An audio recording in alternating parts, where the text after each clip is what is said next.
representative and candidate night. I'm Mike Bruno. I represent the town of Bethlehem in this event, and James Walker from Franconia. And what I'd like to do at this time is go over a few ground rules for this evening's event. Mr. Moderator, make a motion on standing, salute the flag first. No. This is an exercise in democracy. We're here because they were there. We should stand and salute the flag and remember our fallen. So I heard a whisper of the mail, and I would say, as a veteran, and I do this with my students every day, out of courtesy, you don't have to recite the pledge, but if you would like to, we will stand and recite the Pledge of Allegiance.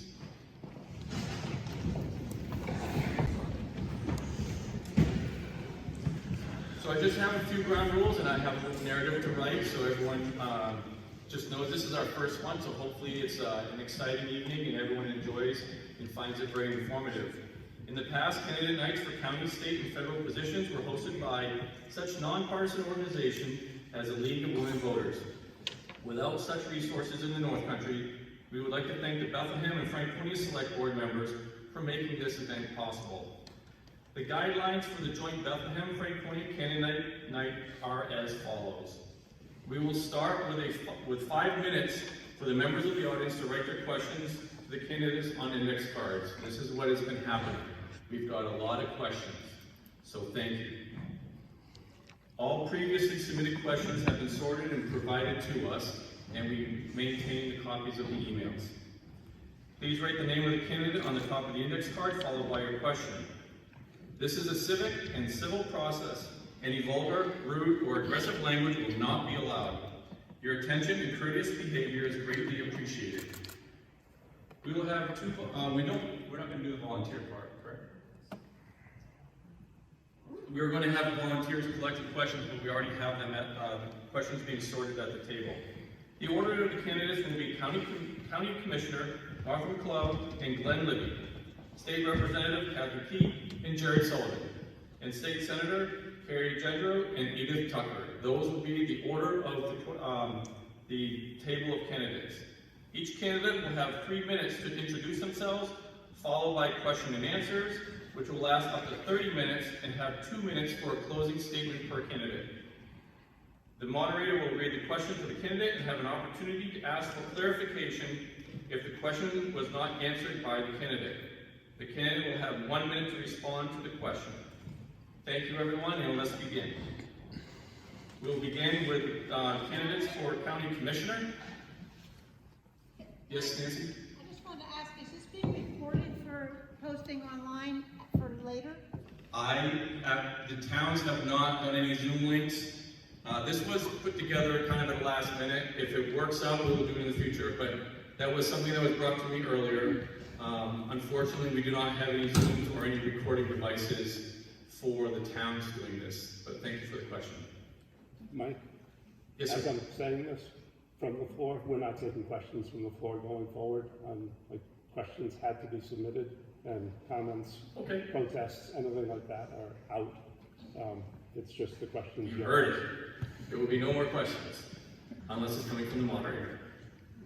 So the first candidates are Martha McLeod and Glen Libby for Grafton County Commissioner. Welcome, and please take a seat. Oh. Wow. All right, we've got the trick chairs now.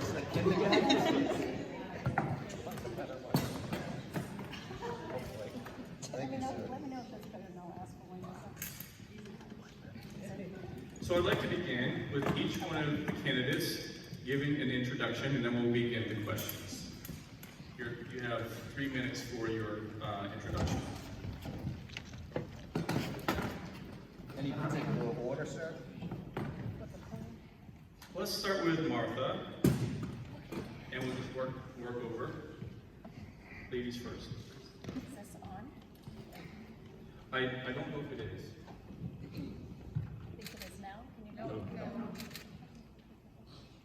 Oh, there it goes. Just takes a little while. Okay, I was kind of nervous going first. An active pandemic when I haven't really had much chance to talk in public. So my name is Martha McLeod. I'm from Franconia. I want to thank you for hosting the opportunity for candidates and for all of you to come. I am a Franconia native. I attended local schools. My husband and I lived here early on and then moved down to the seacoast where we raised our kids, and then came back a little more than 20 years ago to take care of my mom so that she could stay in her own home and age in her home. My husband is retired, director of state parks, and I'm still working. So he's got the best of that. For fun, lots of downhill skiing, lots of hiking. I'm an avid hiker. I have a bachelor's and a master's degree from the University of New Hampshire, and I've worked in community health for about 30 years. The local organization, I was the executive director of that, and then I worked as a consultant with nonprofits and with the State Department of Insurance. Currently, I work remotely for New Futures, and that is a not-for-profit organization in Concord, New Hampshire, and we do advocacy on health policy at the state legislature. I served 2 terms as a state representative for the towns of Franconia and Bethlehem back in the day when it was like it is now, the district. I worked on the Commerce Committee and the Finance Committee and worked on the state budget. And then as a state representative, we're all part of the county delegation. So I don't have as in-depth history as Glen does, but I have a general idea of the county government and how it works. One of my favorite departments is the cooperative extension. And if you know about that, they do youth programming. I was a 4-H kid and went to 4-H camp every year as a kid, so that's one of my favorite things. Let's see, I don't want to forget anything here. I've served on many nonprofit boards for years, and currently the past chair of the AHEAD Housing, a regional housing organization. Served on a telecommunications board, Candy Mountain Advisory, Mount Washington, all sorts of different boards. My husband and I deliver Meals on Wheels in the area, and we get to see a lot of people doing that. Reasons running for this office is I'm interested in good government, good management, being a good steward of our tax dollars, our property taxes that come that go to support the county government. I'd like to make sure that our older adults in the county have choices for their aging, whether it's at home or at the nursing home, and I feel like that's really important. Things have changed a lot and sped up by the pandemic. Is that the 10 time? Seconds. Okay. So, anyways, we'll talk more. Broadband is another issue that I would like to talk about with you. Thank you. Can everybody hear me? No? No, it's not good. Hello, my name is Glen, Libby. First of all, I'd like to thank the residents of Bethlehem and Franconia for inviting us up here tonight. Hopefully it'll be a very informative and enjoyable evening. I'm not much of a public speaker, especially when it comes to talking about myself, but in terms of an introduction, I'm a Navy veteran.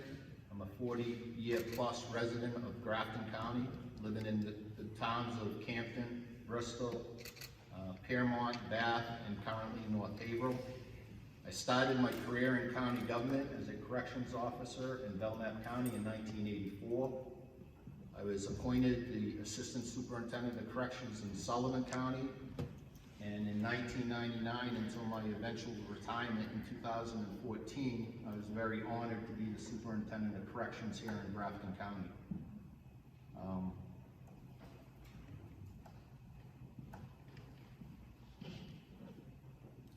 Some of the responsibilities I had as a department head was the development and the implementation of budgets. I also thoroughly understand the process of getting a budget approved as a department head before the Board of Commissioners, the Executive Committee of the delegation, and ultimately the full county delegation.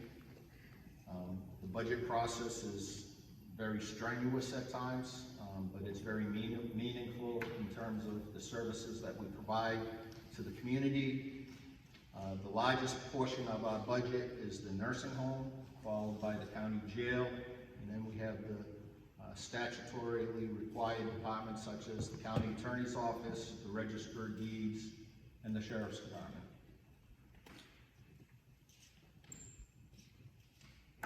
think I'll end it at that, and I look forward to your questions.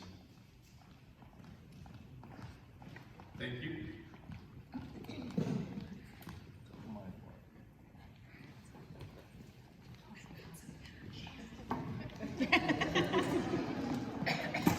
Oh, they're bringing out the big chairs.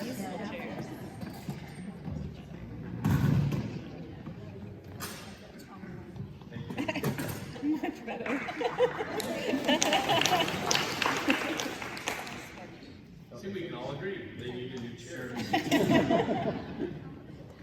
So my first question is for both candidates for county commissioner.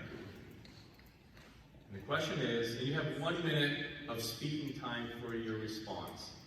What do county commissioners do?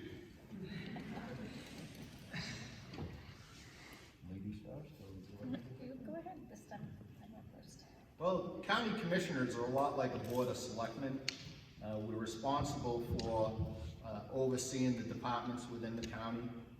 The departments that I had already mentioned, like the nursing home, the Department of Corrections, the Sheriff's Department, the Register of Deeds, and all the ancillary service departments that make up the county, such as human resources, maintenance, the county farm.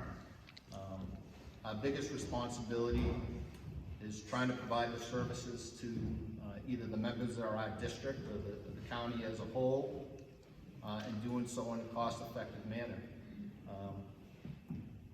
Those are the primary duties of the county commissioner. So I would say what he said, and then I would add also constituent services. You added that at the end, but it's important that people have someone that they can call, an elected official that they can call and ask questions, and somebody that is accountable to the citizens of Grafton County. So I would just add that. I think one of the biggest things we do is provide oversight to both the departments and the county administrator, and just what's going on. They meet probably once a week, I believe, and provide oversight in that way. So things come to the county commissioners that need to be dealt with that the department heads perhaps can't deal with, or the administrator. But I think the constituent services is an important piece. Thank you. So this time we'll start with you, Martha. The question is, a lot of your work revolves around the nursing home and jail. Do you see any advantage of using your role to bring together the towns in Grafton County? And if so, what would that look like?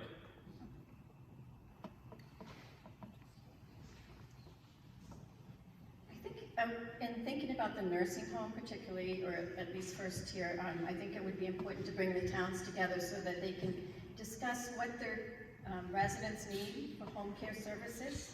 I mean, we have a nursing home, but what we've seen happen is that people really want to stay in their homes as long as they can. And we see that happening. We see people are much older as they go into the nursing home now.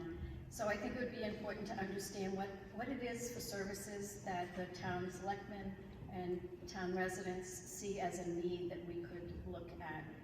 And then in terms of the corrections facility, I think a lot of our young people end up at our county prison. And I think it would be important to understand what it is that's bringing them there. What can we do in our communities to provide youth services that will keep them from ending up there? Is that a two-person question? No, that's fine. Okay. Just thinking. Two-person question? Oh, it's a two-person question. I thought you said it was two-part. It's a two-person question. My apologies. As far as the nursing home, I think it's very important right now that we're already in our communities. $8 million of the county budget is spent on nursing home care throughout the state for Grafton County residents that are in nursing care, no matter if they're in a county nursing home or another nursing home. As it pertains to our nursing home on the county complex, the staff there, the activity staff in particular, do a wonderful in terms of services, bringing people into the nursing home. I often see this young man who has a team of draft horses come coming up to the nursing home, and for the residents that can, they're going out on the county complex. They also have a 6-man buggy that they ride around on all the woodlands. So I think in terms of what the Board of Commissioners, the current Board of Commissioners and the staff do, they're trying to bring some of those services. Sorry, time. A minute. I could say 10 seconds louder too. Is it 1 minute or 2 minutes? 1 It's minute. 1 minute We give it for 10 your seconds. answer. 10-second warning.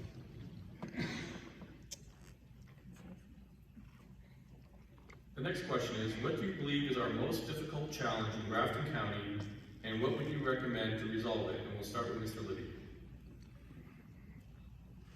Biggest issue facing us right now is employment, finding employees to work. I think countywide we have between 75 and 85 open positions. Many of them are in the nursing department and the Department of Corrections. We need to get people interested in coming to work for us. It used to be that the benefit package and the pay attracted people to us, and that's just not the case anymore. We need to find employees that are willing to work. We budgeted this year $2 million for contract services for nursing help in the nursing home. And in the first 3 months of this fiscal year, we've already burned through $1 million. So if we don't find some employees to come to work for the county, we're just going to keep paying these professionals to come in at exorbitant costs. Yeah, and I would say, I agree with that, and then add that the workforce challenge it's costing us a lot of money, but it's also, the other edge of the problem is that our census is down in the nursing home. So you have to, it's a sort of two-sided problem. We have a workforce problem, but we also may not have the revenue coming in that is going to, makes the nursing home run well, because there are fewer people in the nursing home. So we have to look at new models of providing care and new ways perhaps to use some of our buildings. So we need some new ideas, I think, brought into the county government. Thank you. This one will start with Ms. McLeod. What is your most important priority if elected? I think I've mentioned this a few times now, but I think it is the aging population. New Hampshire is going to be 30% of people over the age of 60 by 2030. So this is not something we can wait around to handle. We need to really get a handle on how it is that we can help people live healthy in their communities and in their homes. And I think the county, Glen is absolutely right. Your tax dollars that are raised as part of that tax, the county tax, is used to match the federal Medicaid funds, and that draw down those funds and then used around the state. And so we need to figure out how to make sure we can use those funds to support home care services as much as we do the nursing home care that's needed. Same question? Yes, sir. Well, my biggest priority would be finding employees. As Ms. McLeod mentioned, the nursing home census is down around 85, and they can handle up to 135 people. Revenue's down. If we don't have the employees, we can't do the job that we're supposed to do. The same thing with the Department of Corrections. The Department of Corrections is down between 15 and 20 correctional officers. And at some point, that's just going to be a dire situation. I don't know what the next step is.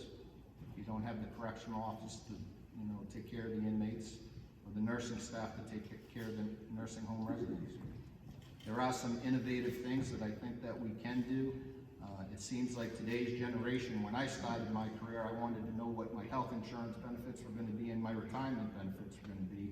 Nowadays, they want to know what their days off are going to be and how less they can work for an excellent wage. So I think we have to find some creative way to get employees in.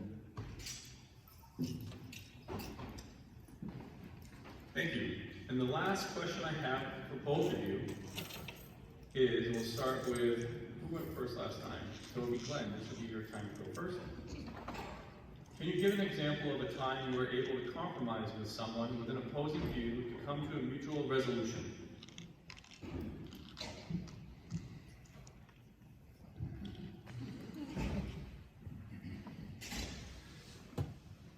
think there's been a lot of times as a department head especially, that when you're on the county complex, your priorities might be different than that of the other department heads.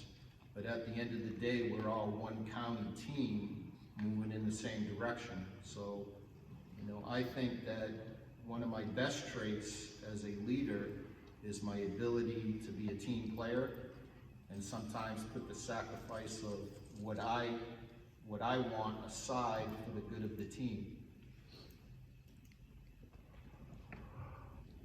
Yeah, I would say that it's really about finding out what the other person's story is and what it is that is important to them.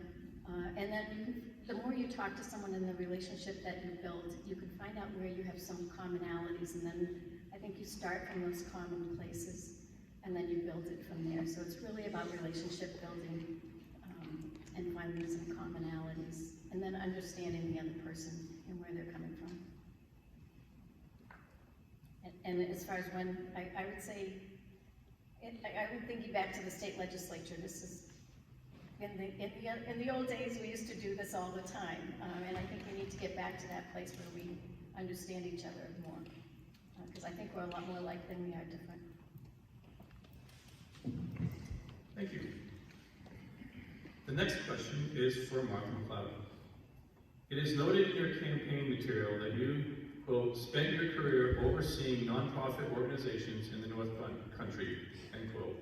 Do any of these organizations which you oversaw throughout your career receive direct funding from the county? And if so, would that be a conflict of interest for you as a county commissioner to vote on such matters? Sort of a quid pro quo. I am not involved with any not-for-profits in the North Country at this point. I did run the North Country Health Consortium. I was the executive director of that for almost 12 years. And I think we actually our job was to bring money into the county through federal grants and contracts from the state and from the feds. And I think we, so it was in the opposite direction of that. So I'm on the board of AHEAD, which is a regional housing organization. I don't know if there's any county money from the county for that organization, but I don't know of any. I just stepped down as the chair of the board of that organization, so I'm not involved with any organizations that would have a conflict of interest or even a perceived or potential conflict of interest with the county government. Thank you. The next question is for Mr. Libby. How will you avoid a conflict of interest when your wife is county executive director? Are there any votes you will recuse yourself from? If so, which ones? Well, it's a well-known fact that my wife is the current county administrator. As one member of a three-member board, I don't know of very many situations that I would be in a position to take an action that she would receive either monetary or material gain. The only two instances that I can think of that I would recuse myself from immediately would be her employee evaluation and possibly her reappointment if that's still part of the process in Grafton County. Thank you, sir. And this question is for you, Mr. Libby. Running as a Republican, do you believe what Donald Trump claims, that he actually won the 2020 presidential election? No, I don't. The election was the election, and that's that. We moved on. I think tonight's about county business, and in the ideal world, it's about non-partisanship, about taking care of the needs of District 2. And it has nothing to do with Donald Trump or anybody else. Thank you. The next two questions are for both candidates, and these questions will be asked of all candidates this evening. The first question is, have you or would you accept campaign donations from Casella or a solid waste facility?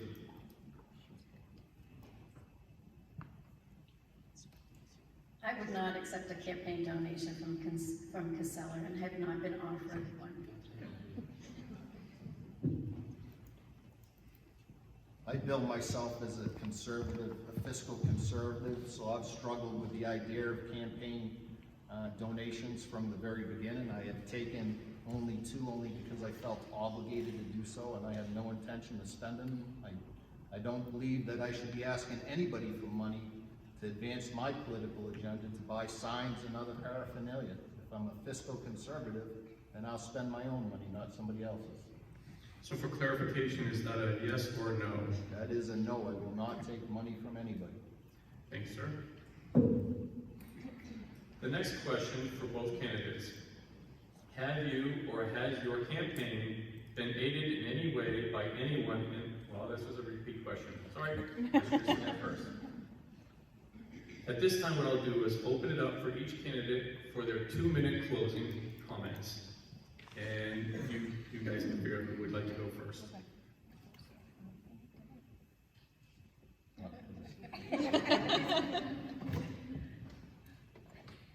Well, I'm running for county commissioner. I believe during my 30-plus years in county government, I had some good mentors. I think primarily of 2 individuals that have really impacted my life, politically and personally. And one is a commissioner from Sullivan County who's since passed away. His name is Don Fontaine. He was a Democrat. He always put people and service before anything else when he made his decisions in county government. The other man that was a mentor is probably well known to all of us, Ray Burton.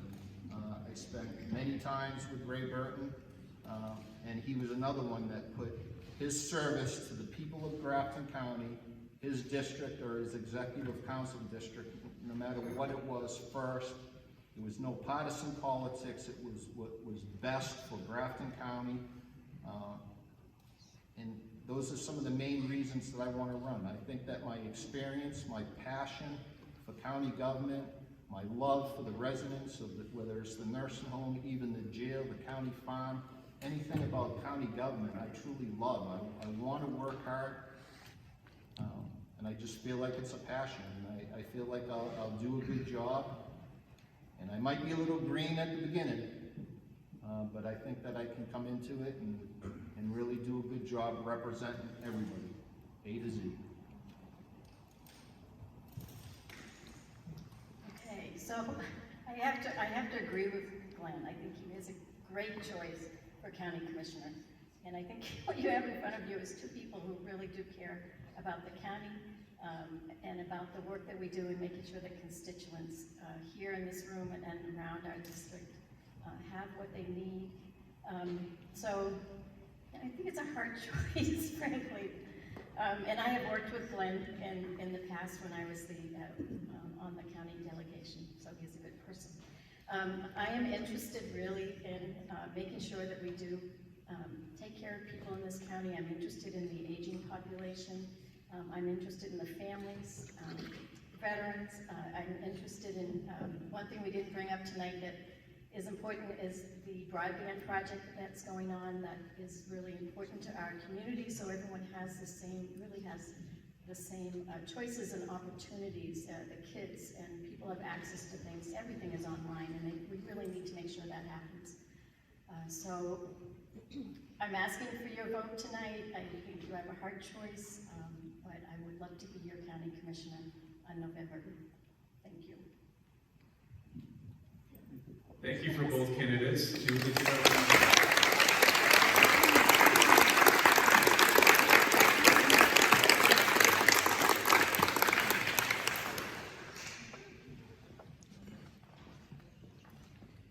One of the first things you realize after the event's over is all the things that you wanted to say. I think I improved once we got the blue chairs.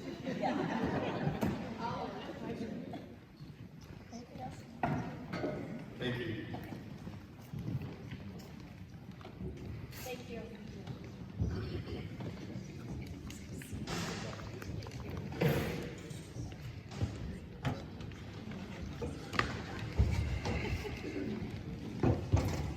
Give us a moment. We just got a number of questions, and we're trying to make sure that we remove the redundant ones so we don't stall while the candidates up there waiting for their next question.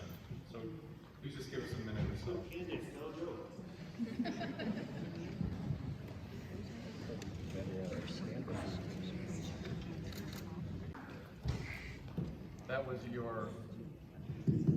That was our intermission commercial. Thank you. I have one other commercial for Bethlehem residents. The Friends of the Public Library has asked me to mention that they will be serving snacks. So when you vote, you can eat too. And the snacks are good.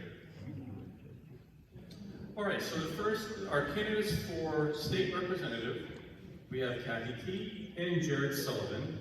And what I'd like to do at this time, we'll start with Ms. Key. If you would like to have 3 minutes for your opening comments or introduction, and then we'll hand it off to Mr. Sullivan. Can you hear me? Yeah. Okay, good. So first of all, I want to thank for this two-town office have this joint effort to give us opportunity to present ourselves, what we believe, what we think about this position, and really appreciate all who attend this event tonight. Well, I moved here I just talked to Jerry, moved here like 3 years ago, before COVID, from Massachusetts. And after moving here, I just started loving this town, Bethlehem, this region. Look at the foliage, we just had it, right? Beautiful.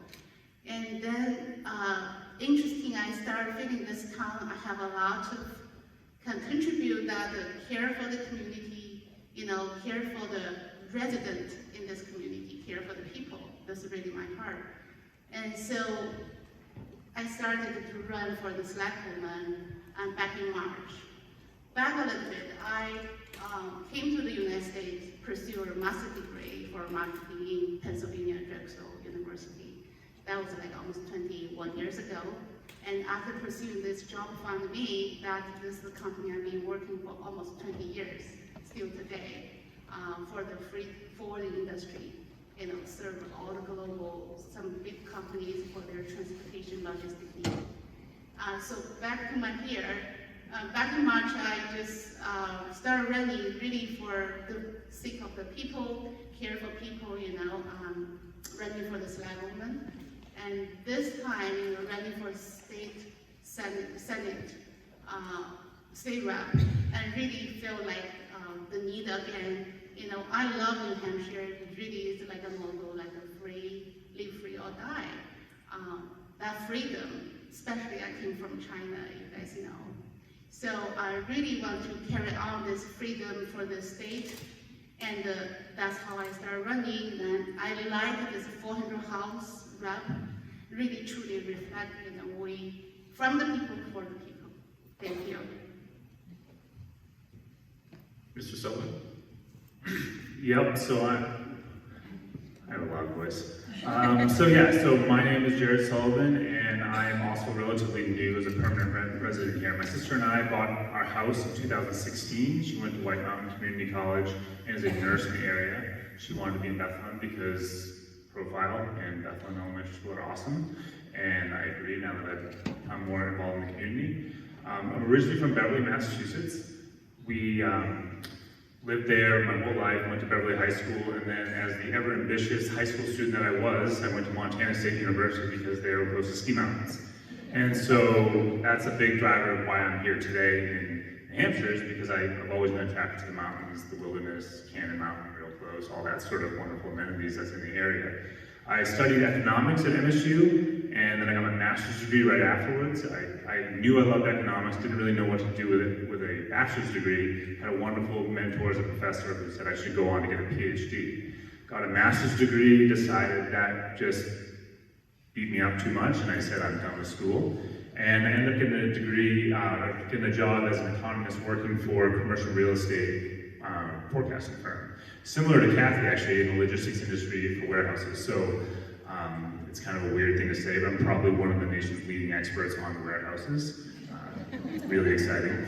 Anyway, so I worked in that my entire career. We bought the house in 2016. I lost my job during COVID, so I moved here. I was like, yep, I'm not leaving. This is where I'm going to be forever, I think. And so I have been here ever since. I was working at a company in Chicago remotely for the last couple of years, and now I'm doing my own consulting work and running for office, obviously. The process has been great. I've knocked hundreds of doors, probably 450 doors now. So some of you have seen me come by. I'll get to more of you before the end of this process. And I have really enjoyed it. I've been going to community dinners and adult discussion group at the library. Let me plug that, because if anybody doesn't know about it, you should go check it out at the Bethlehem Library it's 10:15 on Fridays. It's really good. So yeah, that's basically my story. My motivation to run was kind of as an observer of politics. I've been discouraged by what's happening, and I think one of the best ways to get involved is to run, knock on doors, meet people, get to know them where they are, what they need, and try to get past some of the divides we see. So that's my motivation for that. Thank you. So the first set of questions, there's quite a few, so I'm going to let you know there's quite a few. It's for both candidates. So we'll start with Ms. Key. The Establishment Clause of the First Amendment to the United States Constitution calls for the separation of church and state. All decisions motivated by Christians trying to impose their beliefs on everyone in the country. What will you do to ensure that Christianity or any other religion is kept out of government? Oh, that's a good question. Well, as a believer, as a Christian, yeah, I used to think in the church background I came from and believe should be separate. But moving to New Hampshire, I have a different view now. I think as a citizen of America, United States, I should get involved. You know, each citizen has an obligation to get involved in this, voting or politics at your own capacity, especially for the Christian, and they should get involved because this is the part of our obligation, and have a platform to present truly what we believe, and all this, righteousness and justice, and that's America, the spirit of America, righteous justice, right? So I do think that's kind of misleading and deception from church to be separate. So I have issue with that. I definitely do not believe that. Thank you. Excuse me. Yeah, so I do not consider myself to be a particularly religious person. I would say spiritual, I don't follow any sort of organized religion. And I don't believe that anybody should be able to push their particular religious views on anybody from public office. I've always believed that. I wouldn't push my views on other people. I have them. I'm not going to push them on others through policy or through forced participation in any sort of way. So I guess, how would I prevent that? I mean, I don't know what kind of bills would come up in front of me that would try to separate that, but I would definitely examine them. And if there was a proposal to try to draw lines or promote one religion over another, I would totally oppose that. And yeah, I think that's all I have to say about that. Thank you. And just as a housekeeping, I forgot to mention to you, each response is limited to 1 minute, and you'll get a 10-second reminder from our timekeeper. She's very, very prompt. The next question will start with Mr. Sullivan.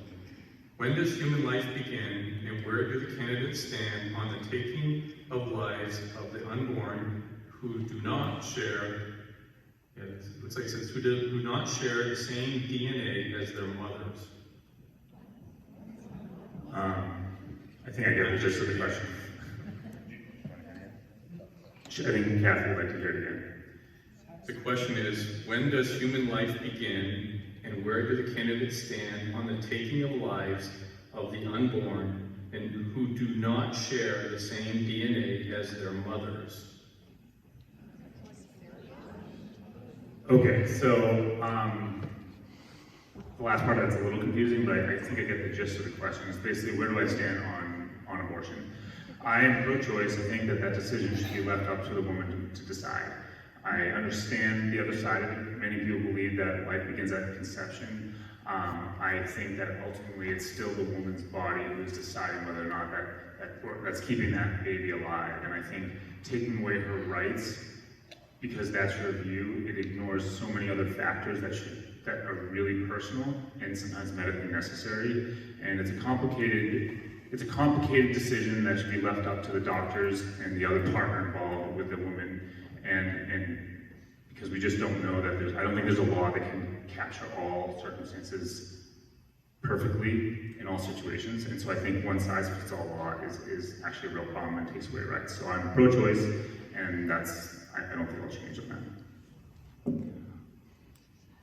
Cathy? Thank you. So I'm personally pro-life. I believe life starts from conception. I do understand the extreme situation, like what the state that has announced those extreme exception, the rape case or the health concerns. I do agree with those exceptions.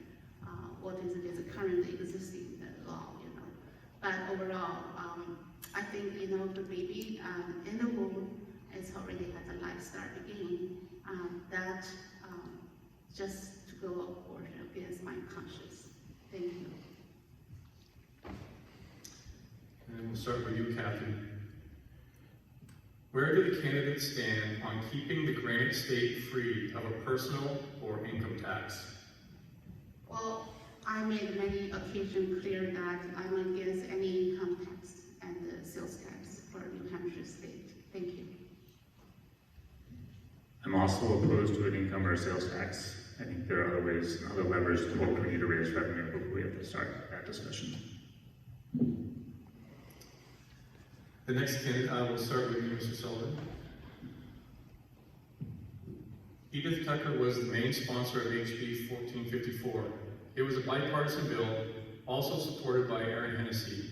It would have cited landfills in a way to better protect water quality in the case of a landfill accident.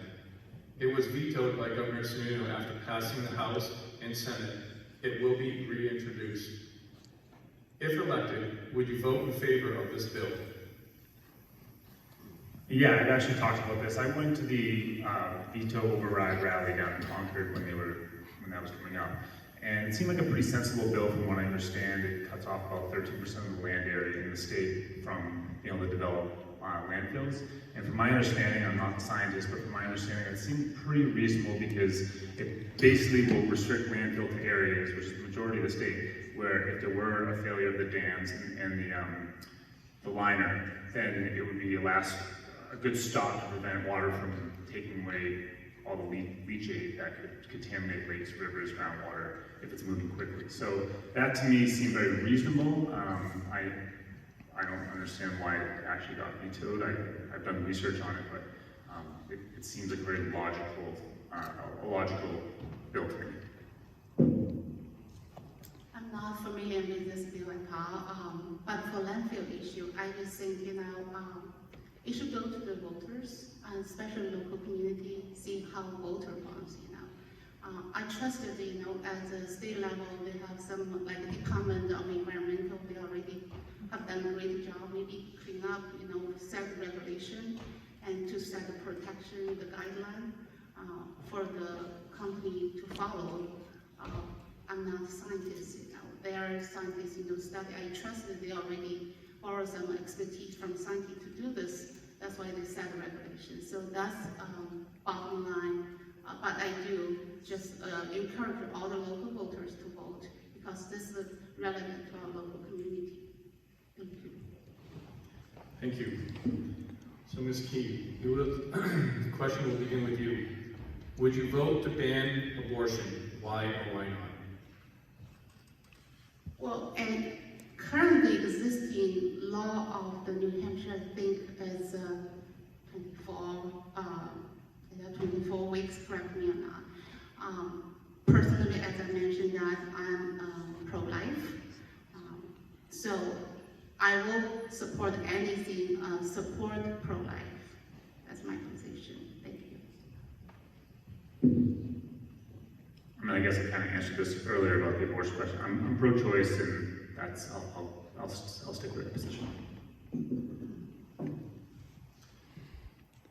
Mr. Sullivan, do you support or oppose the proposed landfill development at Forest Lake and Dalton, or further expansion in Bethlehem? Yeah, I do not support the Dalton one. I think it would have been prohibited under the bill that we just discussed, HB, whatever the four numbers are.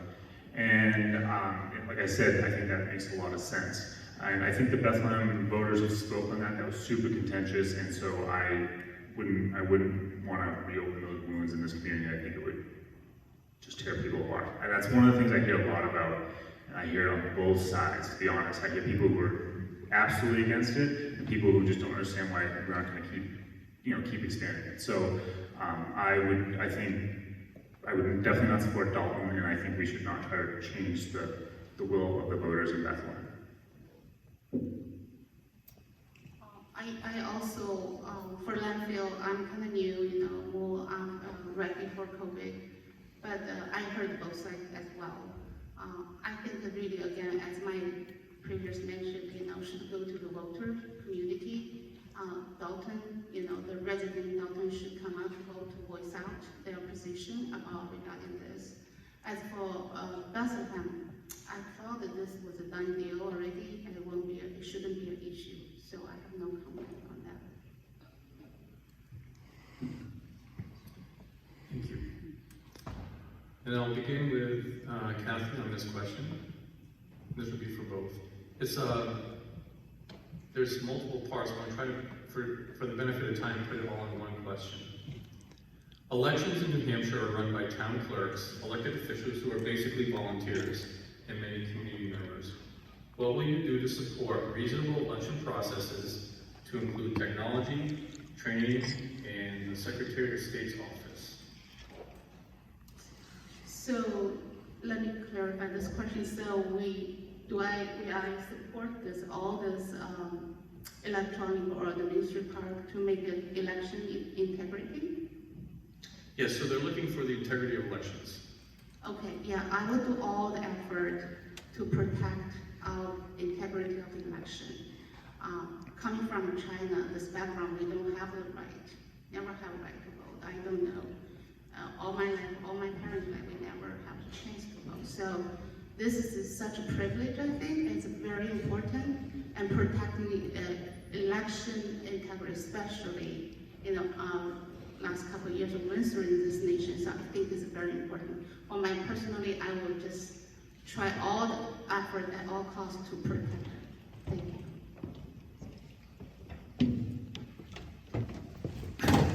So when it comes to elections, I would support, of course, any sort of integrity of elections. We all want that. Who doesn't want that?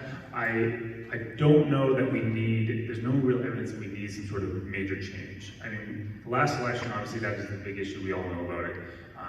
But there's literally no evidence that there was any sort of systematic voter fraud that changed the election outcome. And so it seems to me that there's a lot of push to change rules, or maybe even to sow doubt in the election process. So if there was some real great evidence of some sort of problem, I'm open to fixing that. We don't want that. But I'm not really into just changing rules to sort of sow doubt, which sometimes I get the impression that some of these proposals are. I don't know what specific proposals are in front of New Hampshire right now, but I definitely heard about them nationally, and I don't like the idea of just changing laws because somebody's unhappy with an election outcome and they think it was caused because of fraud. Thank you. We'll start with you, Mr. Sullivan.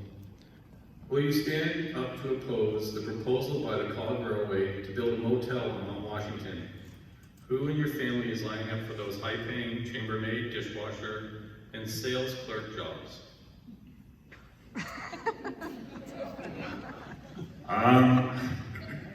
Honestly, I haven't really thought about that one too much. Yeah, I don't know if I can give a great answer on it. I'd have to know more. I should know more about it, and I don't. And I think I would put something on my website after the next couple of weeks once I do some research on it, because I don't think I have a great answer right now. So I'm not also familiar with this, the concern or issue we should call. But I do clarify, I haven't known any relationship with what you call the relationship with this issue of the hotel. So sorry, I cannot comment more on this. Thank you. These questions are also for both candidates. And we'll start with you, Ms. B. Have you in the past, we already covered the one about the taxes. If a teenage child has issue with gender identity and want to do transgender, do you think that parents have the right to know this critical issue? Thank you. I think this is a similar question we've been having raising up this, and back in Concord also.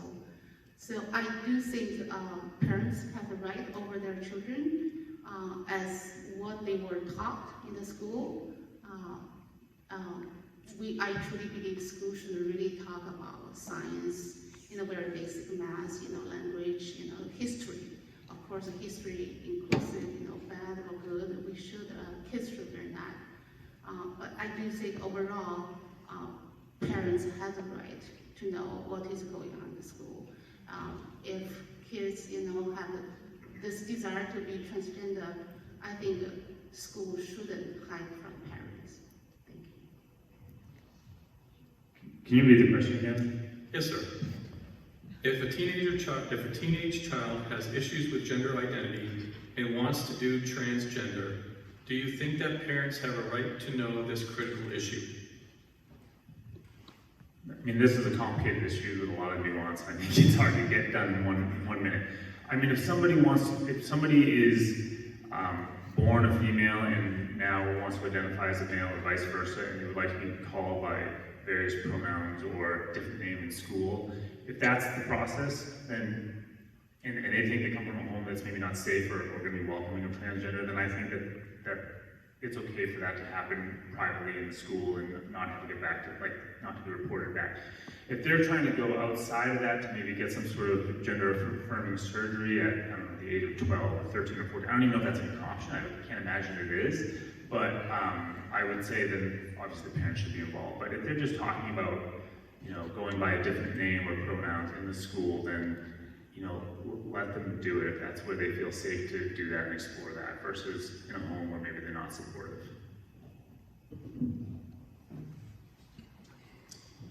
Okay, so this next question is a yes/no, so it's kind of like the speed round. And what I'll do is we'll start with Jared, and all I'm looking for is yes and no answers. You ready? Yes. Do you support women's rights? Yes. Do you support a woman's right to choose? Yes.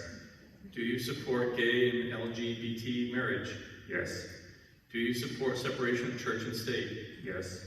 Do you believe the 2020 election was fraudulently won by President Biden? No. Do you believe in the Free Staters agenda? No. Do you believe a large-scale dump like the one in Bethlehem should be built in Dalton? No. Do you believe towns should be making investments in solar and clean energy given the government funding available? Yes. Do you believe climate change is real? Yes. If yes, do you believe it's accelerated by people that need to implement changes to reduce the impact? Do you believe it's because of people? Yes. That was round one. So Ms. Key, the same questions to you. Do you support women's rights? No. Do you support a woman's right to choose? No. Do you support gay LGBT marriage? No. Do you support separation of church and state? No. Do you believe the 2020 election was fraudulently won by President Biden? Sorry, repeat again, I have to flip. Okay. Do you believe the 2020 election was fraudulently won by President Biden? Yes. Do you believe in the Free Staters agenda? Agenda. Okay, so yes or no, right? Not clear about that, I guess. I guess if you don't know their agenda, it would be kind of hard to answer yes or no. Do you believe a large-scale dump like the one in Bethlehem should be built in Dalton? No. Do you believe towns should be making investments in solar and clean energy given the government funding available? Yes, it's town's choice. Do you believe climate change is real? No. And that's the last of those questions. Now I have questions just for Ms. Key. And then we have questions for Mr. Sullivan. You have about 13 minutes. Okay. Cathy, in a letter to the editor announcing your candidacy, you said one of the things you were focused on was, quote, defending education from divisive concepts, end quote. What divisive concepts were you referring to? What I see this country like a polarized, with this election. So I just hope we as one nation, all the citizenship should, especially as a neighborhood community, shouldn't be driven by this polarized political issue. That's why I decided to run. Really, my heart is for care for the people, for community, because I have Democrats, the neighbor. We still shower the snow for them. We love each other. Not because we have different view that we just become enemies. So that's my hard part. So I just hope overall, whether in each government level too, we should promote this. We as one nation, it's not up to what our opinion will be, because if driven by opinion, I disagree with my husband many times, many things, right? So that's what I mean that, I guess. Thank you. And for the benefit of having equal questions for each of you, I have 2 more questions for you. You campaigned to reduce property taxes when you ran for select board. If you were to win this election, how would you work to reduce property taxes, given you cannot cut local spending as a state rep? Well, as my background mentioned many times, I'm from business background, working in this corporate field for 20 years, and was very successful. My clients, only clients start, we start from 500 million, now the client grew to the 2.5 billion. Our company benefits is from the revenue, really gross margin from $500,000 to now today as 20 million. So what I want to say is the economy, to promote economy is the key. So it's not about cutting the tax, we should cut the property, but it's not really by the levy higher tax to get revenue, it's really by promoting the economy and to make the small business grow on all levels. We should promote the economy, promote the business. That's our revenue. Thank you. Thank you, Ms. Key. My next 2 questions are for Mr. Sullivan. Would you vote for legalizing illicit gateway drugs like pot, which promote addiction for profit and subsequently lead to higher crime, mental illness, and death for our youth? Well, yeah, I also don't think I agree with the last parts of that question. I don't know that there's clear evidence that it leads to increased crime and even necessarily gateway drugs. I think there's a lot we can learn from the states that have already legalized it, and I understand that it's kind of controversial, but I think there's a lot to learn. This isn't like New Hampshire's the leading edge of the states on legalizing marijuana, and if they did, we could look at what happened in Colorado or Washington or these other states that have done it already, and we can learn from their mistakes, and we can see if has there been large spikes in crime. To my knowledge, there hasn't been. I'm not an expert on this topic, but if there's a good way to show evidence that there hasn't been a lot of crime surge, as maybe the question suggested, then I think, why wouldn't we do that? It doesn't seem like a bad idea at all. Thank you. And the next question for you, Mr. Sullivan. There have been numerous comments in the community as to how both candidates running for your position haven't lived here for more than a few years. Can you please give your perspective to this comment and why you think you're a good candidate for office? Sure, yeah. I mean, we bought our house in 2016, and I moved here permanently in 2020. So yeah, I haven't been here very long, so I appreciate that. I am doing my best to meet as many people in the community. I think it's a fair question. I don't know that anybody, I didn't get primaried, so I don't know if there was anybody who was wanting to run. It's not like it's a lot of work for no money, so it's not like there's a big motivation to run. But I think I would be good because my experience as a real estate economist, I think will help with one of the biggest issues facing the North Country, which is thinking about housing. And if we can focus on that, we can solve a lot of the issues that matter to everybody, regardless of what party you're in. Nobody can hire people to work because nobody has any place to live, and so nobody can move here. And there's a lot of little things we can do that aren't super intrusive to businesses and even taxes that can make moves on that. And so I think that's why I can contribute to this community. Thank you. Now, I said that I didn't have any more questions for both of you, but I'm finding that there are a number of other questions that were for the state Senate reps, candidates, as well as state rep candidates. But I have one of each. One is for recreation, one is for education, that I would like to address to you because it's for both state offices. So we'll start with Mr. Sullivan. How do you feel about ATVs on hike and bike trails?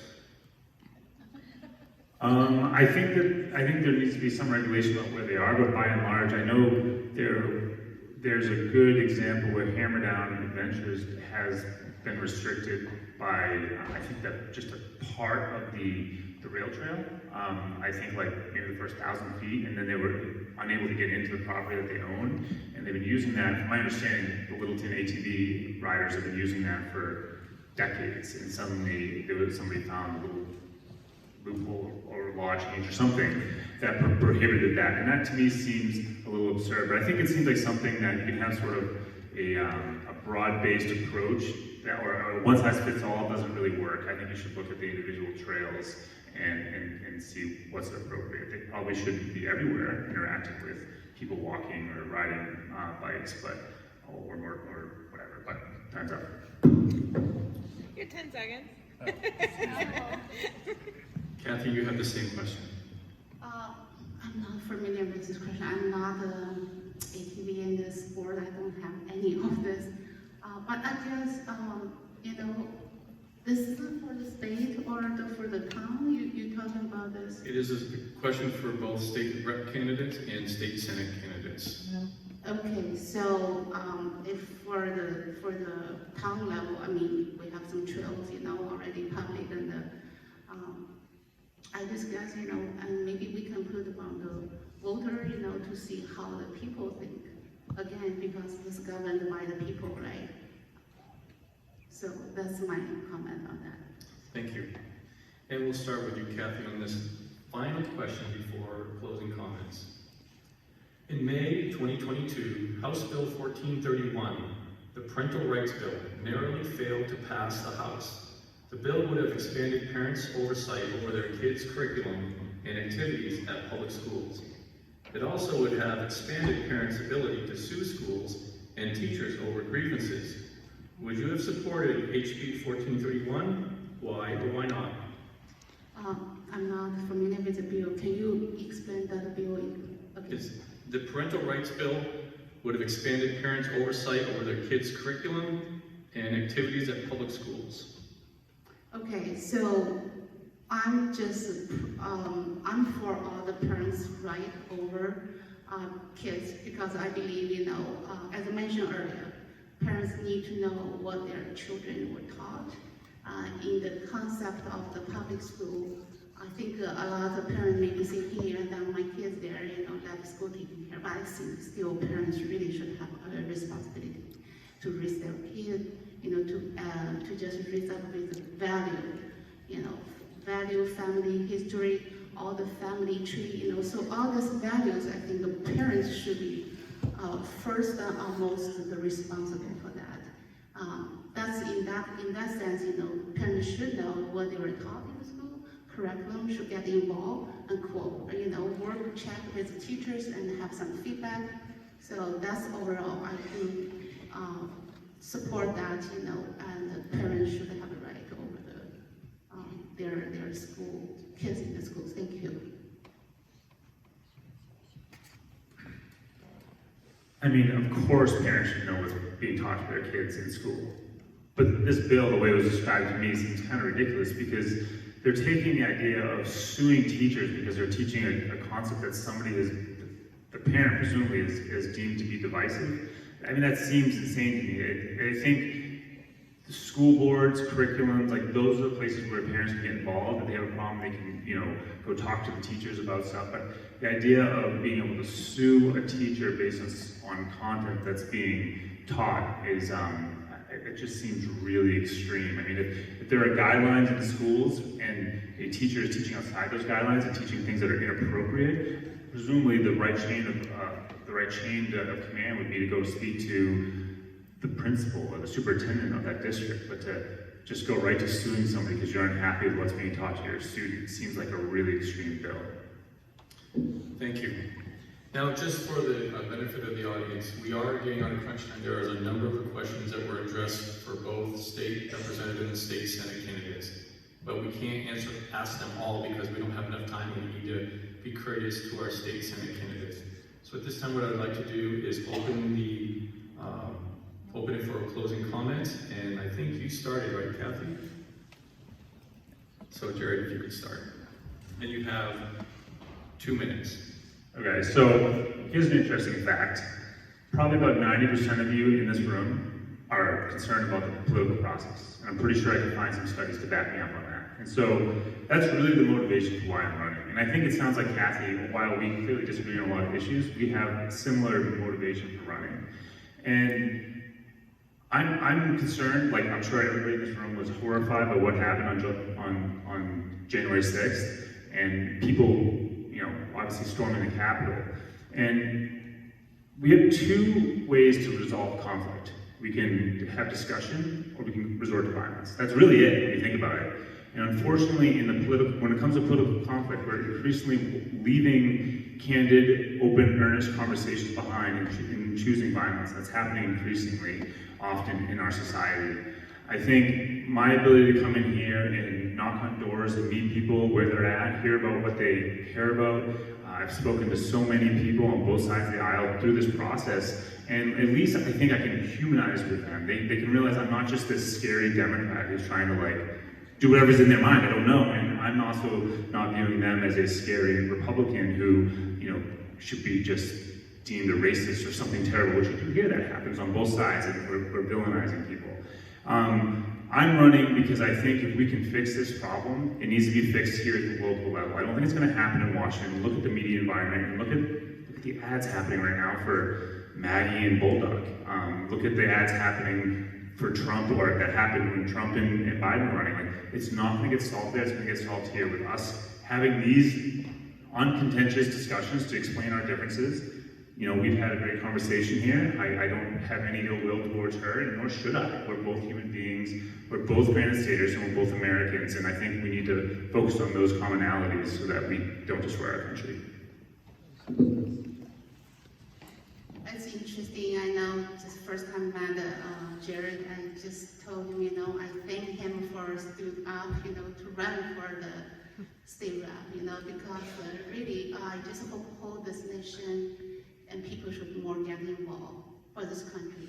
And the bottom line, the grassroots and the local level is critically important in my perspective, because this country was built by we the people.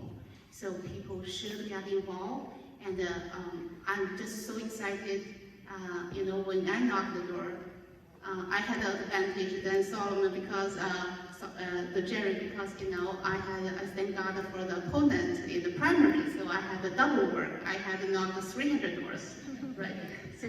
So that's the advantage I have, and really enjoy it. Talking to people, I'm the person, you know, people person. I really enjoy talking over an hour outside the door, and because that's real about what they're concerned, what they care. That's how we can carry that voice to the House, to the Concord, you know, to help people, back to the people benefit for the policy or for the bills. So that's all. I enjoyed this journey. I know down the road has a lot of walk, but so far, thank God for that. I learned a lot of community and neighbor. That's my heart, care for the people, create a community for safety, for happiness. That's my heart. Thank you. I do ask for your vote. Thank you. Thank you, Cathy and Jared.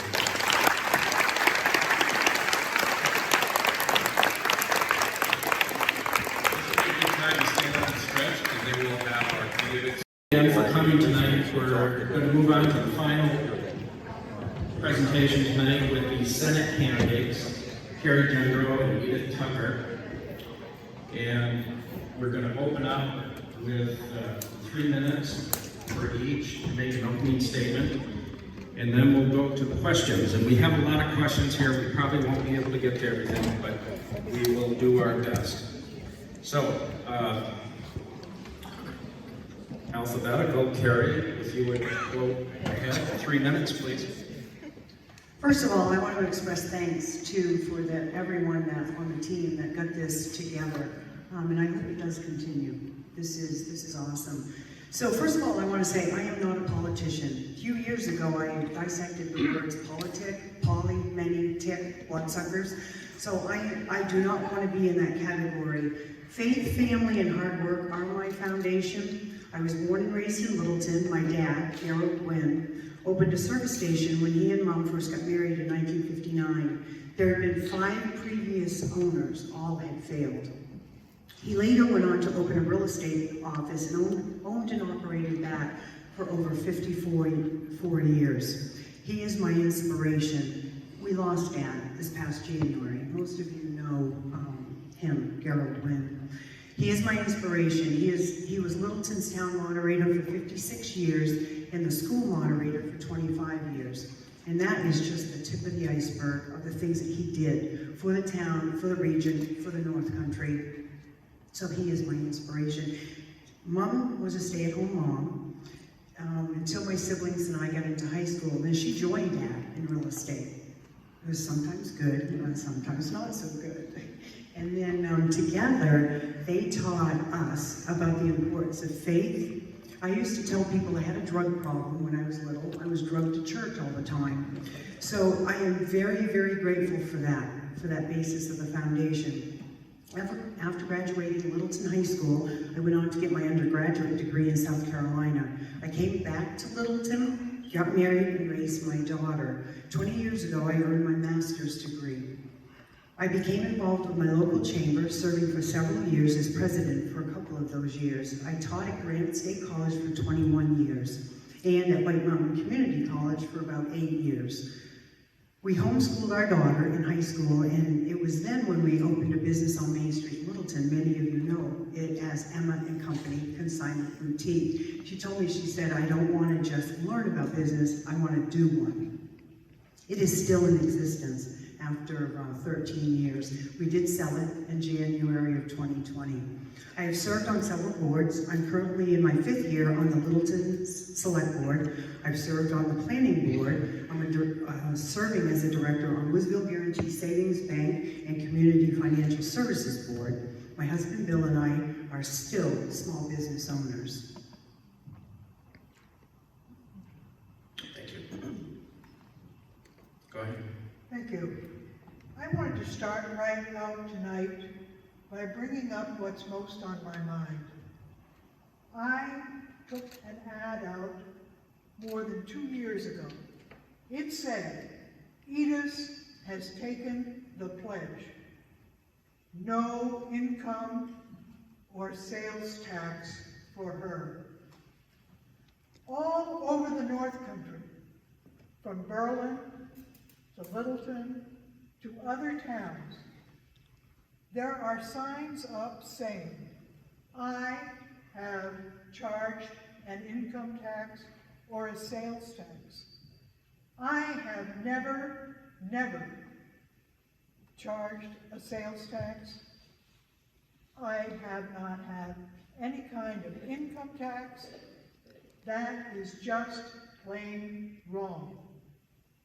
What it is that there are Republicans who believe that the Family and Leave Act is an income tax. It's not an income tax. It is a tax that is taken for a particular purpose from your paycheck. It is not an income tax.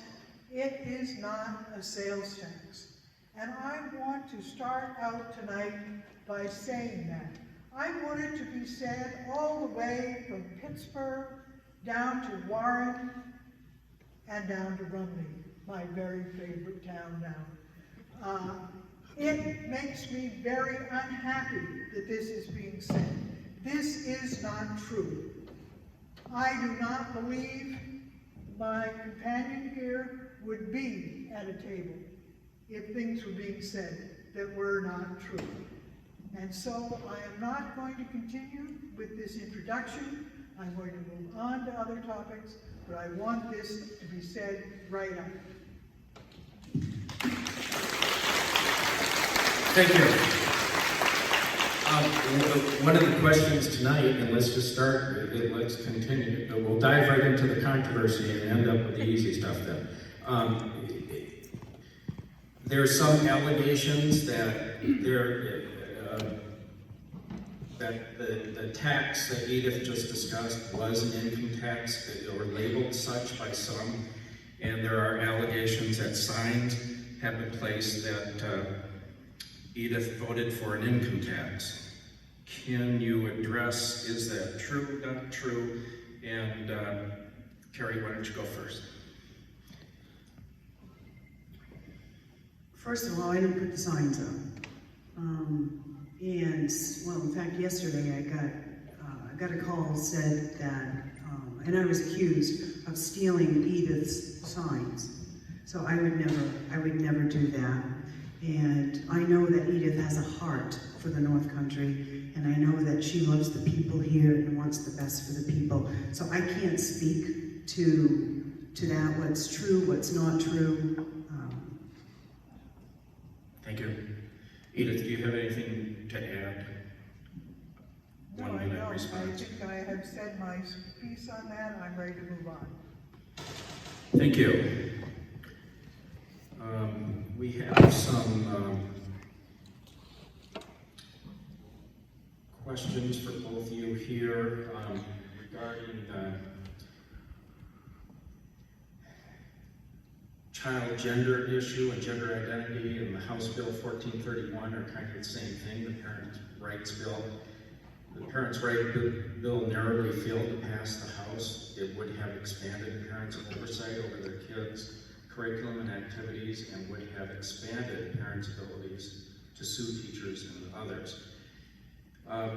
Could you talk about House Bill 1431 and include the topic if a teenager or child has an issue with a gender identity or want to be transgender? Do you think parents have a right to know this issue?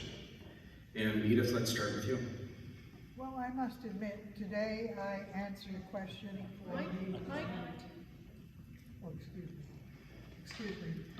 I answered a question for the News and Sentinel up in Colebrook, and I said, now there's an issue I'm going to have to spend a little more time on. And it was, of course, parent identity. These are very complex issues. We know that children change rapidly in these years. I don't really know what to think at this point. I do know that anyone who's in the legislature is going to have to pay close attention. He's going to have to understand what it is that they are dealing with and what it is they are not dealing with.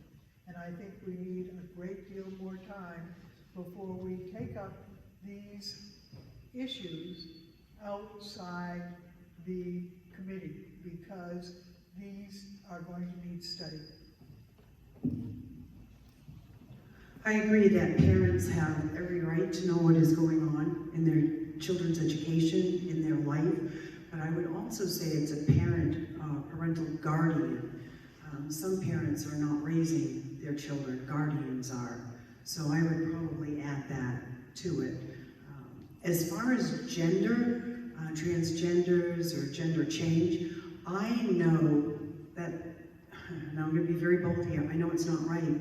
I know that there are certain genders that have dysphoria, that is a fact. But to say that I would support a girl becoming a man, I can't do it. I can't support it. Thank you. Let's move on to a question.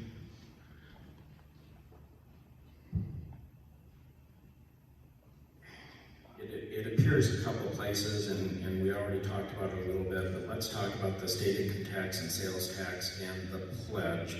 And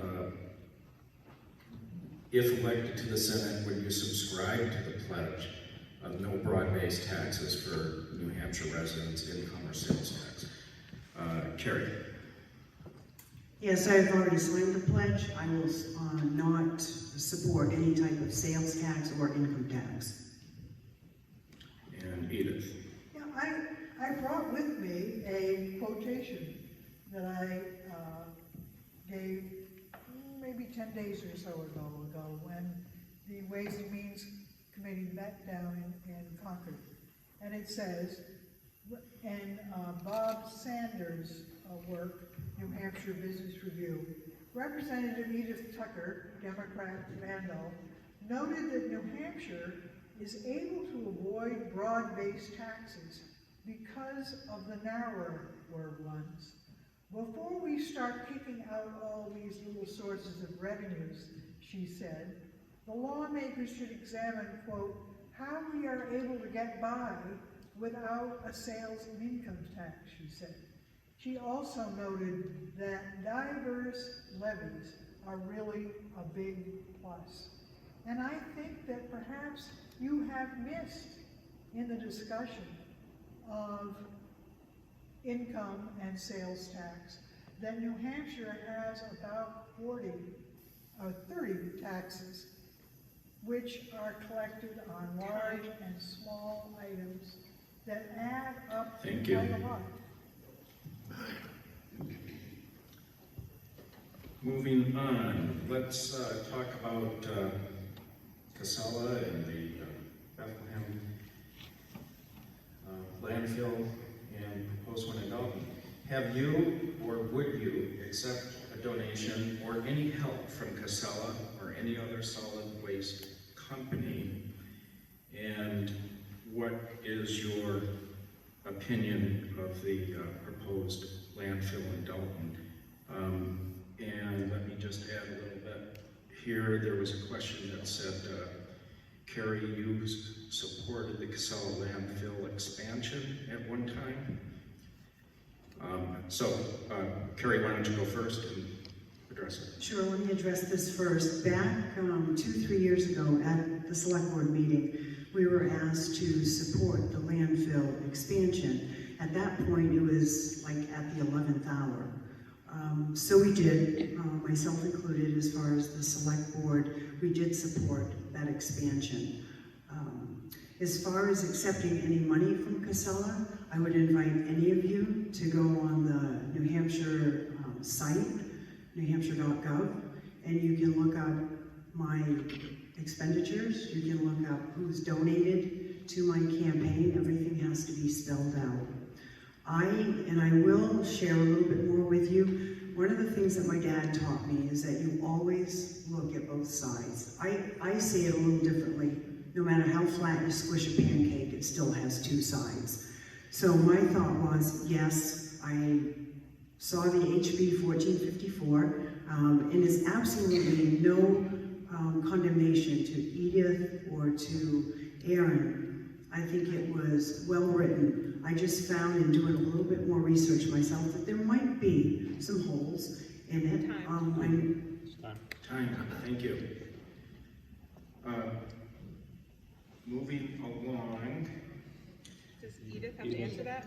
Oh, no. Of course she does. Yes, sorry. Sort of lost the thread here. Oh, I'm sorry. That's quite all right. I spent about 6 months, 7 months, 8 months of my life on that bill, and I think I know it pretty well. What we know is that we need to be paying attention to our groundwater flowing out of that site and towards open waters, the Amanuensis, Forest Lake, groundwater.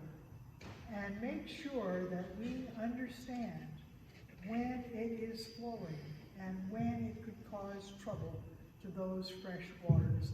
That is the most important thing we can know about what's happening up at that site. It is not a good site. It is a gravel site. It is not a sand or clay site. It's not a clay site. So it is not what we need. Thank you.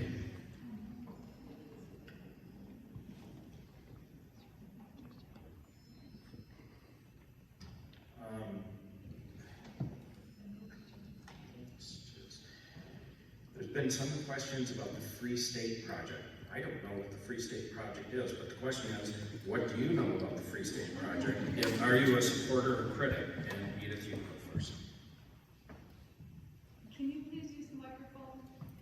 I went to visit the Free State project probably, 15, 18 years ago, up there at Rogers Campground in Lancaster. And I discovered what the Free State project is. It is a group of people who have moved to New Hampshire because they think they can have the fewest laws possible anywhere governing how they behave. And they have a wonderful time up there. They all meet each other, they greet each other, and over time, they've sort of encouraged each other to run for office. And now, I think we have a problem, because we have people who don't want to be controlled, who now run for office. And it's caused a great deal of difficulty in the Republican Party. I really don't know enough about it to speak to it, so I'm going to pass. Thank you. New Hampshire, like all around the country, has experienced significant inflation and increased prices, and especially fuel costs. New Hampshire, a lot of us heat with fuel oil, and that has more than doubled this year. What can the Senate do to address high prices, and especially high fuel costs and heating costs for this winter? Carrie? Right now, there is a program available, and I believe it's in each town office, so people with limited means can go in and apply for it. And I'm not sure exactly of all the details, but I know it has already started as far as with provision. If it gets really bad, I mean, people are saying we could see upwards to $9 a gallon for oil. At that point, I don't know. I don't know what else we can do. Thank you. Anyone who's both speaking? Yes, I think there are things we can do. We can shift money if necessary from less needed areas to more needed areas. I think the people who are near the bottom and above are going to have a very difficult time making it through this winter. I think we're all going to have to be collective in our understanding of heat, perhaps heating stations in areas that are more crowded. I think we're all going to have to get together. I think we're going to have to ask the Department of Health and Human Services to bring out a day like today and start worrying about it, because we're going to have winter mighty soon. Thank you. A number of questions deal with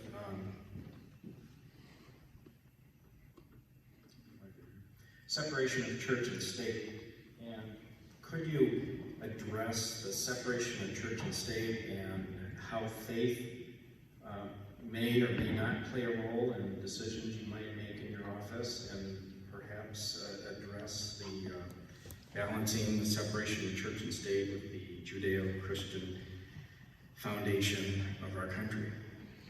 Who should go first? Is Edith's turn to go first? I think so. Yeah. That is a big topic. And you only get 1 minute. How's that? We need to the extent possible, keep church and state separate as possible. We need to be able to act in reasonable ways in public office without being particularly designated to one religion or fragment of religion. This is something for all of us. Carrie? I definitely support church and state. The whole idea was that the government did not want one particular religion. That's really the basis of separating church and state.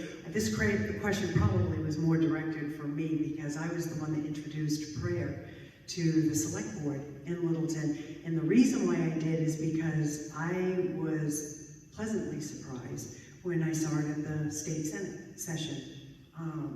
Gentlemen got up and prayed for the senators. And then it's also in the House There's also prayer for the Governor's Council.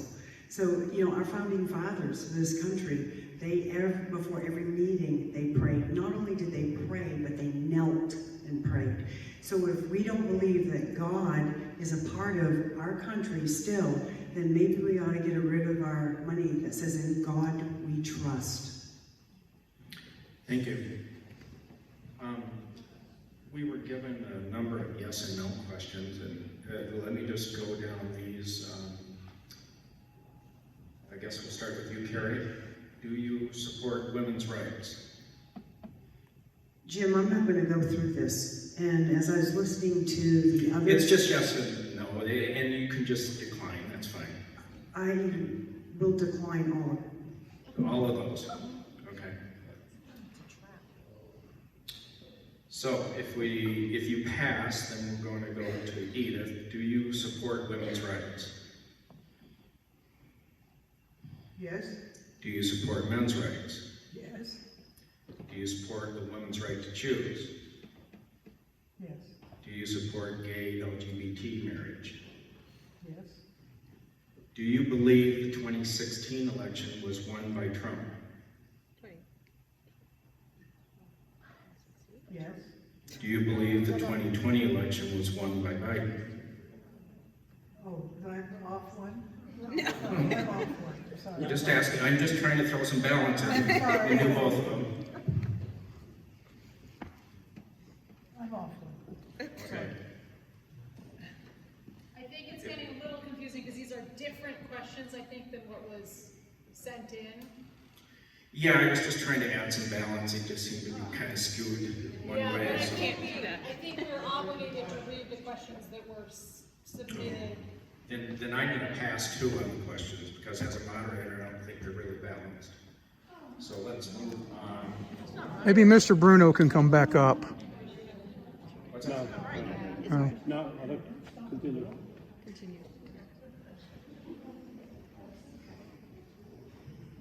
Guy's lost in the sauce.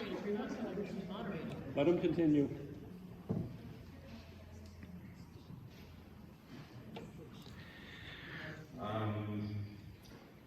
Special questions for Carrie.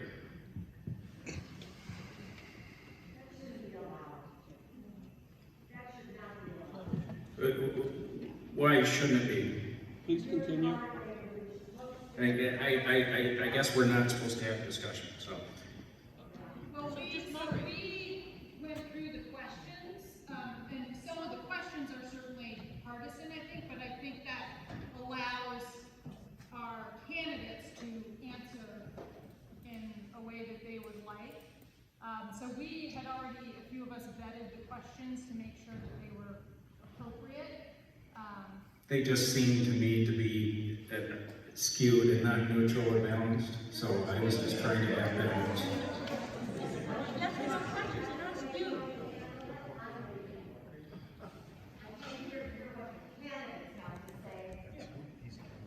Well, Carrie, it does not want to go through the list, and the only other things on the list is, do you believe a large-scale dump like the one in Bethlehem should be built in Dalton? So we can finish with Edith if you'd like. You've already answered that in another question. Do you believe towns should be making investments in solar and clean energy? I do. Yep. Microphone, please. Yes, I do, because Just yes or no? we need to be, Edith, they're just yes or no questions. oh, Yeah, no, that's okay, just want to clarify. And the other things that we have already talked about. Just lay them out there, please.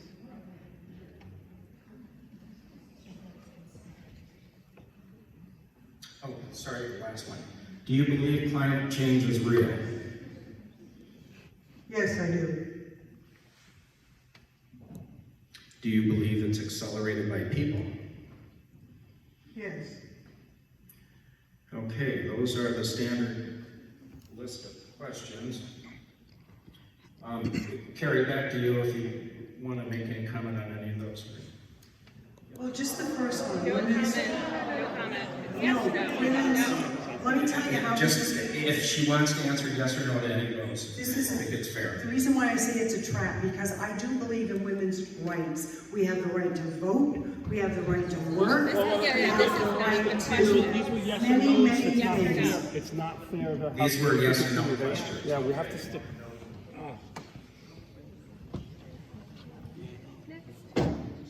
Sorry. For Edith, special question. What are North Country values and how will they be reflected in your activity in the New Hampshire Senate if you are elected? And how does your 6 years of experience in the House prepare you for serving? Well, Mike?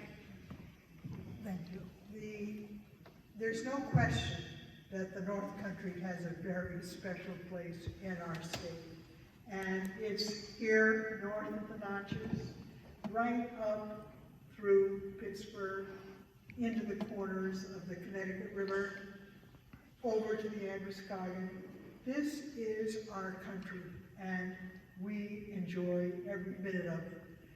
Sometimes maybe not quite so much in February, but the rest of the time we certainly do. I think that it has taken me at least 2 years to fully accommodate to the fact that I'm on the Ways and Means Committee. I have a lot to learn, and I learned it. Not all of it thoroughly, but I have become a valuable member of that committee, and those on the Fiscal Committee, of course, Finance Committee. The committees are a very important part of the system.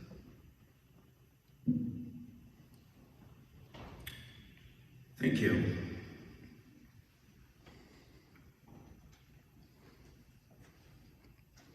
How are we on time? Yeah, you're still You're good. good. You have about 12 minutes.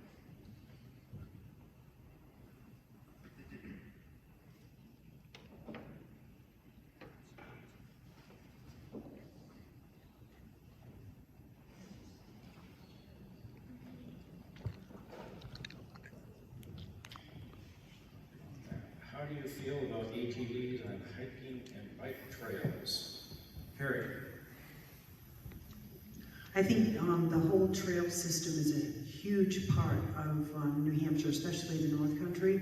A lot of businesses, a lot of areas make a lot of money with that, and it's an excellent connector system. I know it was alluded to earlier about in Littleton. Unfortunately, we had lost part of that control because of the state. They ripped up the railroad ties, and we are no longer able to use that one section. So we're trying to work around that.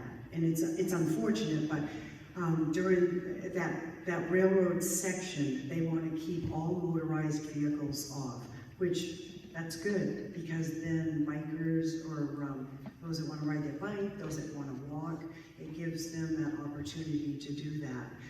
But the trail system, ATVs, snowmobile trails, I believe it's a huge part of the economy, especially in the North Country. Edith?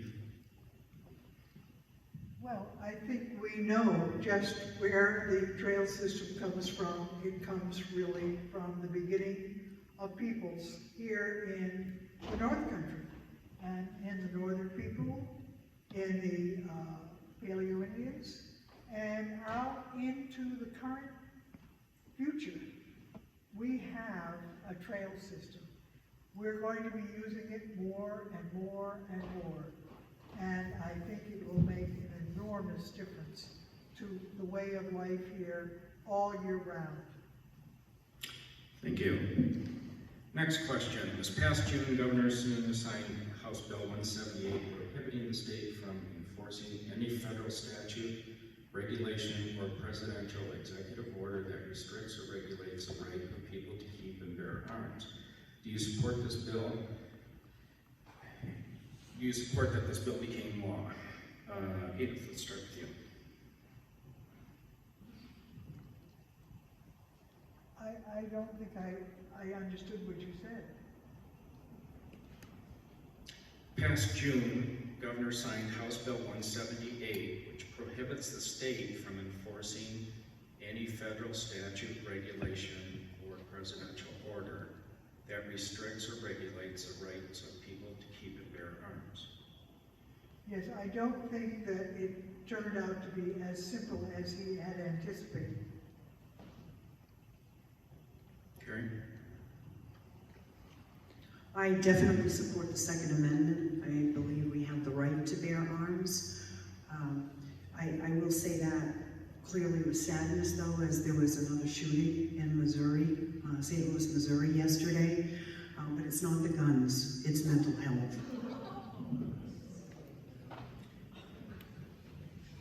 Would you support or oppose a New Hampshire container deposit, a bottle bill? I believe there's one in Maine, right? Is there one in Vermont? Yeah. Maine and Vermont. So, Carrie, go ahead. Quite honestly, I'd have to look into that a little bit more. I mean, at first blush, I would say it might be a good idea.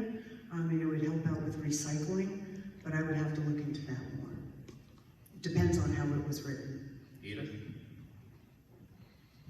Yes, I think that is an obvious place to look. We need to be doing something to get less trash and make more recycling. Thank you. Do you support or oppose the Lizzie Station project atop Mount Washington? And I'm not clear on this. Is Lizzie Station, was that the hotel below the summit, or is Lizzie Station the latest proposal to have the sleeper cars on top? Carrie, you can go first.